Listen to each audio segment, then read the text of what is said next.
So let's talk about Ferrus Manus here.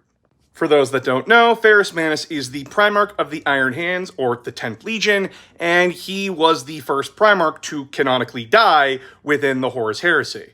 His death would be a constant reminder to Fulgrim about his failure to corrupt his one brother that he cared about the most, and go on to fuel the characteristics of the Iron Hands even in modern 40k. But a lot of people seem to try to give him more importance than what he had. Which is natural. He was one of the first Primarchs to die, and a lot of people wanted to know more about him. He would get his own Primarch book, which is a prequel to the Horus Heresy, but all we learn from that is that he's a Darwinist, basically, and that he suffers from body dysphoria because of his iron hands. But aside from that book and one or two short stories featuring him in it, he dies in Book 5 of the Horus Heresy. And people started coming up with rumors and fan theories that, oh, he's the leader of the Legion of the Damned.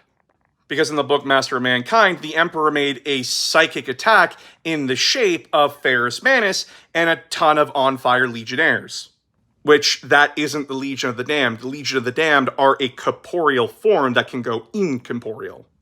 But I get how that can be confusing, because the Emperor did shape a psychic attack to look like Ferrus Manus.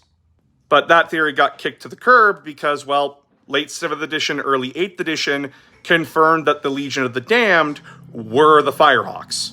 But I do get why people want Ferrus Manus to come back. He's a character that felt like he had more potential than what he was given.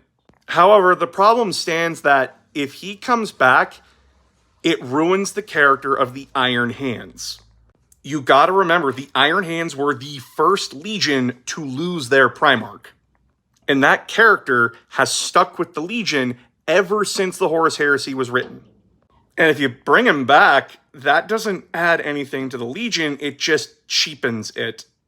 It's the same reason why Conrad and Sanguinius can't come back.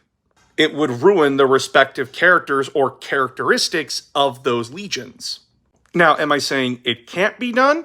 No, I'm not saying that at all, but I am saying that it would be an extremely uphill battle for it. Also, just to get this out of the way, the leader of the Legion of the Damned isn't headless. This is the leader of the Legion of the Damned. He's wearing a skull. But yeah, sorry, Ferrus Manus is dead. And the writers at GW seem to find it more interesting to write about the Iron Hand suffering from that trauma than bringing him back. Ferrus Manus was a plot device to drive the character of his Legion and Fulgrim. Otherwise, he's not very interesting.